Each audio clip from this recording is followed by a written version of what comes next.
Hi, let's walk the track again today. Today I'm going to tell you about the kind of inmates that you see in a federal prison camp, club fed, who's really there, right after this little intro.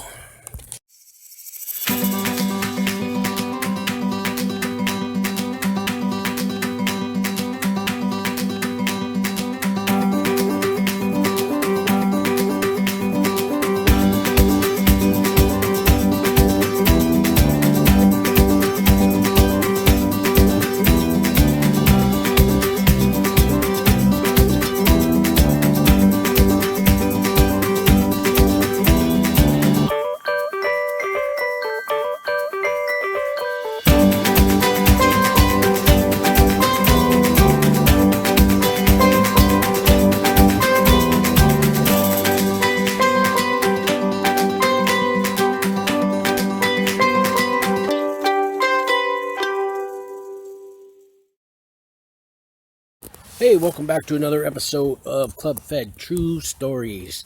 So you ever wonder who's in Club Fed? What kind of inmates are there? I'm going to talk about that today. Martha Stewart. Yeah, those kind of people. That Lori Laughlin, she got to do 2 months. She's in for a little trip for 2 months. That's nothing. That Michael Cohen, what did he do? 4 months, got out. But those kind of people are in Club Fed. But there's all kinds of other people. You'd be surprised. First of all, it's very international. So he got people from Russia, and so I had my buddy Alex from Russia, my buddy Salty from Jordan, Chris from Tonga. You got people from all over the world, and we have no fences at a camp. And you would think, why would they put all these foreigners in a prison camp? Well, they're not foreigners anymore. See, they become American citizens. And believe it or not, they don't judge you as long as you're an American citizen. No fences, they can walk away. We got a lot of Mexicans there, but they're Mexican American nationals. A lot of drug dealers. Half the place is full of drug dealers. Cartels, mules, paisas. There are some Southerners and Northerners. Now, I was in Florence, Colorado. It's the high desert, southern Colorado. So what I understand is the Southerners that we had there, Serranos. Now, these are the guys that, I guess it's their first time offense in the prison system. They're nothing on paper. Their tattoos aren't written down on paper that they're affiliated with the gang. And they didn't get caught with guns. They just got caught maybe taking drugs across the state line or bringing them back from Mexico. And but they're not high risk. They're nonviolent as far as the courts see it, so they get to come to a camp. And they're well behaved when they get there, because they know they're getting out. Now, they can walk and take off to Mexico and never come back to the country. Sometimes I wonder, why wouldn't you? But for some reason, they want to stay in America, and maybe they only got a 2 or 3 year sentence. They get over with. Now, I met a guy. I used to bring him his mail, and this guy was slick. This guy was definitely a cartel, but he was a head guy. But he was slick. He was cool. He was calm. I really liked the guy. Very educated. No tattoos or nothing like that. He was just, he would have these conversations with me, and he would say, in my business, when these guys get out of here, they can't work for me anymore. They have to wait 10 years off paper. And so that off paper means off probation. So everybody gets out of a federal prison. Then you go on probation. 1, 2, 3, 5 years. I heard of some guys getting 20 years. I think that's the pedophiles, though. If you're a pedophile, turn this channel. Do not watch my shit. Go away. I've never wanted to shank anybody or had violence toward anybody, but pedophiles, that's somebody I would shank. They don't let them in the camps. Thank God. If you're going to a low, it's going to be 70% pedophiles. Oh, God, that's another video. I don't even think I'll waste my time making a video on that. But thank God we don't have them at a camp. But this guy was cool, calm, slick. And he used to tell me they got to wait 10 years before they can get back into the business. 10 years after they're off probation. But the way he talked was it was his business, and he's definitely going to be working. But he was talking about the guys. We were talking about some guys that were leaving in a couple of days. So we got the doctors, we got the lawyers, we got the white collar, we got the, the real estate fraud, the realtors, the bankers, the stockbrokers, the ID theft, the fraud, the wire fraud, the internet fraud, the internet scams. You got your money laundering. You got all those kinds of people. So the doctors I knew, a lot of it was Medicare fraud, Medi-Cal fraud, had to do with billing Medi-Cal and getting all this money from them. A few doctors were there for opiates, prescribing way too many opiates and getting cash back for it, and these pain clinics that they were running and just handing out, these drugs like they're candy, So that's a big thing. There's also a lot of marijuana growers, even though it's legal and it's legal in Colorado. They still go after them because it's not federal. It's still a federal crime. So they go after these guys. And I think they go after the big ones. There's another guy in there, he was selling spice. Now, it used to be legal, and he said, but he still kept selling it. And he kept changing the molecular structure of the spice, trying to, every time they'd come out with a new regulation, he'd just come out with a new kind of spice. He was there. There was a guy who was pouring chemicals down the drain in the street from his company. I don't know. I don't know. He ran a warehouse, and the chemicals, he was pouring them down the drain. Somebody complained, and he got 5 years for that. So you never know who you're going to see in there. So the big thing is the drug dealers.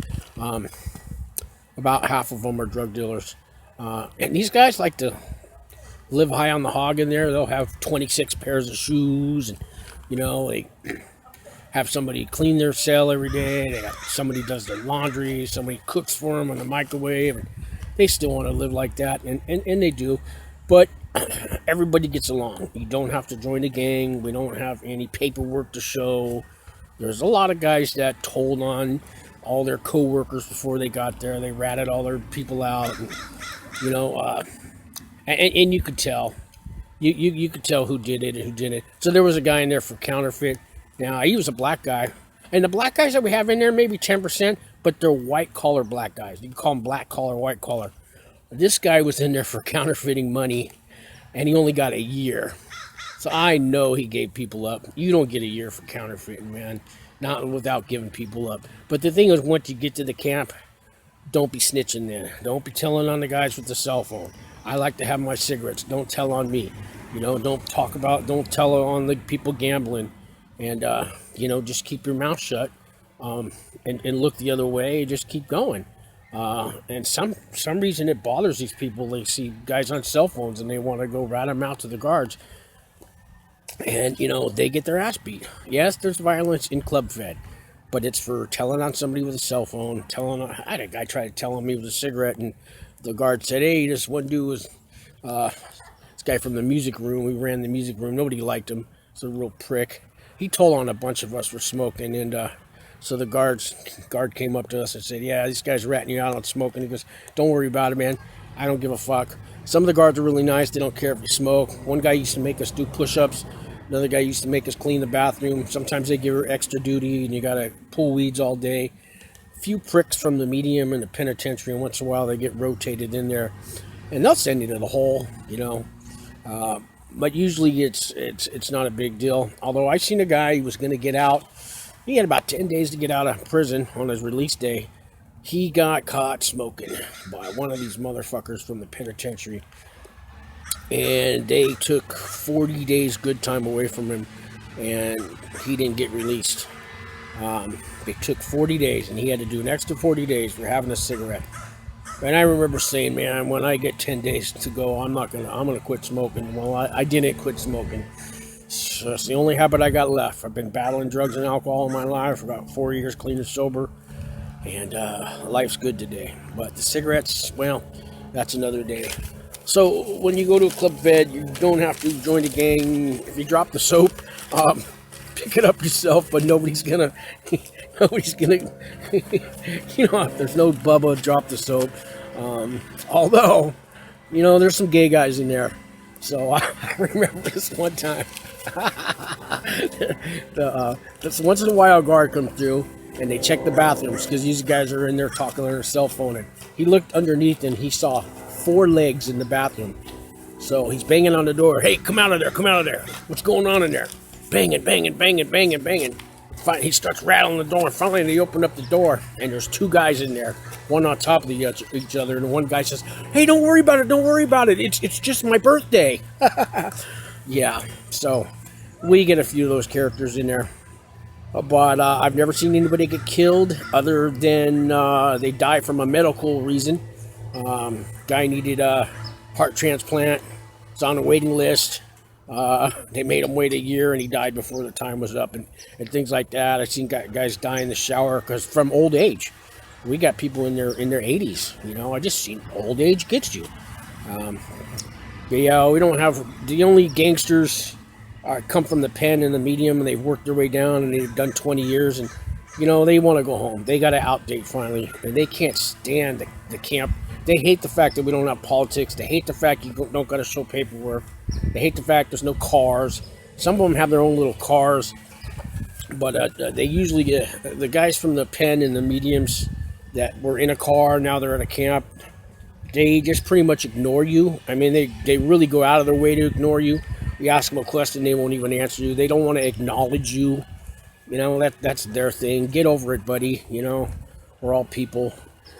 So the good thing was that you don't have to go through any of those hardcore things. If you're going to a camp or a low, you're going to make it. You're going to come out on the other side, and you can have a life when you get out. That's really all I got going on today. Thanks a lot for watching. Subscribe, please. Hit the like button. Share this video. Leave me a comment. Anything I can help you with, man. If you're going through what I went through, I want to help.